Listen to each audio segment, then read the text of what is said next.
दोस्तों अगर आप ये 5 लक्षण देख पा रहे हैं, 5 लक्षण अगर आपको दिख रहे हैं, 5 संकेत आपको दिख रहे हैं, तो समझ लीजिए देवी देवताओं का वास आपके घर में हो चुका है। देवी देवता आपके घर में पधार चुके हैं, चाहे आपके कुल देवता हो चाहे आपकी कुल देवी हो।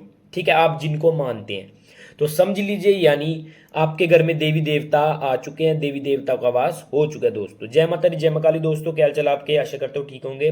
दोस्तों ये 5 संकेत कुछ मैं बताऊंगा आज की, जिससे आप जान सकते हैं कि देवी देवता आपके घर में आ चुके हैं, देवी देवताओं का वास जो है वो आपके घर में हो चुका है। चाहे आप कुल देवी को मानते हो, कुल देवता को मानते हो, चाहे आप अपने इष्ट देव को मानते हो, चाहे आप कोई देवी माँ को मानते हो, तो आप समझ लीजिए उनका वास आपके घर में हो चुका है। उन्होंने अपना पैर आपके घर में रख दिया है, क्योंकि देवी देवता हमें सबसे पहले संकेत देते हैं कि हम आने वाले हैं या हम आ चुके हैं।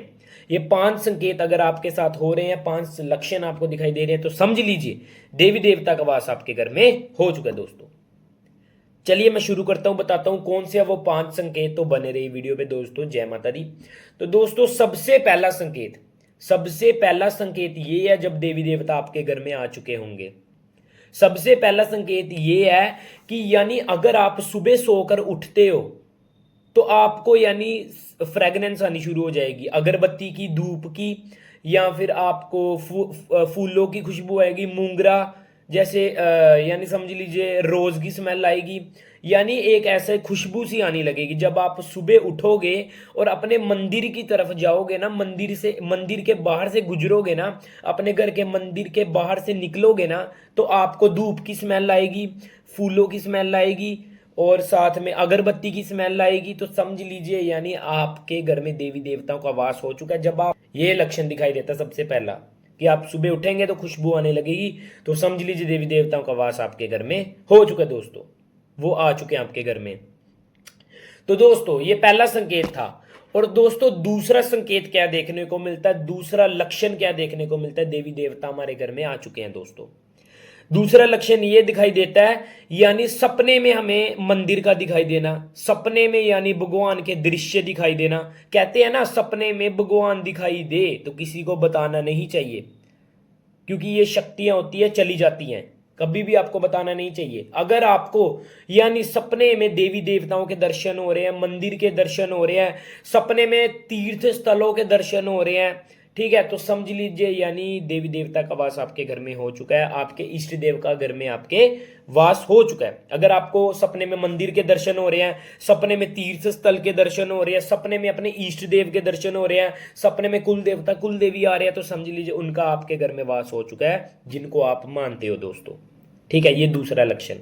और तीसरा लक्षण क्या है, तीसरे लक्षण की मैं बात करना चाहता हूं कि यानी जब आपके घर में बिना बुलाए गाय का आना, आपके घर में बिना बुलाए गाय का आना सबसे बड़ा संकेत है कि भगवान आपके घर में आ चुके हैं, भगवान की कृपा आपके ऊपर हो गई है, भगवान की कृपा आपके सभी परिवार के ऊपर हो गई है।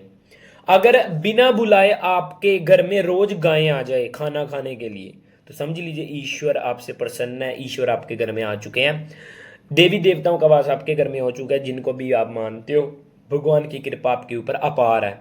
अगर बिना बुलाए आपके घर में कोई पक्षी आ जाए या फिर कोई गाय आ जाए खाना खाने के लिए, कोई पक्षी आ जाए, तो समझ लीजिए यानी देवी देवताओं का वास आपके घर में हो चुका है। ये हमें तीसरा लक्षण, तीसरा संकेत देखने को मिलता है। दोस्तों ठीक है, समझ लीजिएगा देवी देवताओं का वास हो चुका है आपके घर में। अगर आप चौथा संकेत हमें क्या देखने को मिलता है कि यानी जब आप मंदिर में पूजा पाठ कर रहे हो तो आपको स्वर्ग लगेगा, जैसे अपने आसपास ठंडक सी महसूस होगी, जैसे यानी आप पूजा पाठ कर रहे हो, जैसे समझ लीजिए आप पूजा पाठ कर रहे हो तो आपके आसपास एक ठंडा ठंडा सा महसूस होगा, आपको एक ठंडक सी महसूस होगी और साथ में आपको एक खुशी का अनुभव होगा, जैसे आपको लगेगा दुनियादारी कुछ नहीं है, बस जो भी है वो भगवान ही है, जो भी है वो ईश्वर ही है। यानी कहने का आपको दुनियादारी से मतलब नहीं होगा, आप पूजा पाठ में लगन हुए पड़े हो, आपको कुछ नहीं पता कि क्या हो रहा है दुनियादारी में, आप सिर्फ भगवान की लगन में लगे हुए हो। आपको ऐसा लग रहा है जैसे बहुत ज्यादा खुशी है, जैसे सब कुछ मुझे मिल चुका है।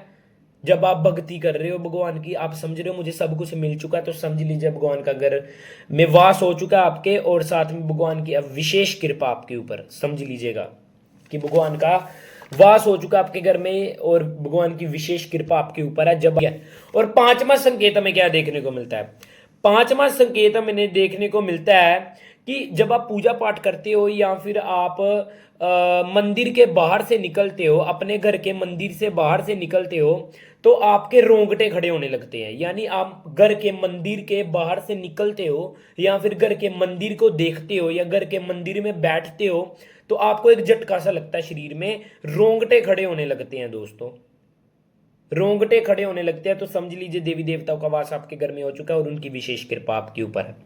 यही कुछ 5 संकेत मैंने बताने थे, यही कुछ दिव्य संकेत 5 मैंने बताने थे। अगर आपके साथ हो रहे हैं तो समझ लीजिए देवी देवताओं का वास आपके घर में हो चुका है। जिनको भी आप मानते हो वो आपके घर में पधार चुके हैं, ये समझ लीजिए। और इसी कारण कई लोग ये चीज समझ नहीं पाते हैं और साधना छोड़ देते हैं। साधना ना छोड़िए, भगवान परीक्षा भी लेते हैं, परंतु अपनी साधना करते रहिए। भगवान आपके घर में आ चुके हैं। अगर आपको ये 5 संकेत दिखाई देते हैं, 5 में से 2 या 3 भी दिखाई देते हैं, तो समझ लीजिए ईश्वर आपके घर में आ चुके हैं दोस्तों। इस वीडियो में इतना ही दोस्तों, ये कुछ मैंने 5 संकेत बताने। मिलते हैं फिर अगली वीडियो में। जय माता दी, जय मां काली दोस्तों, जय माता दी।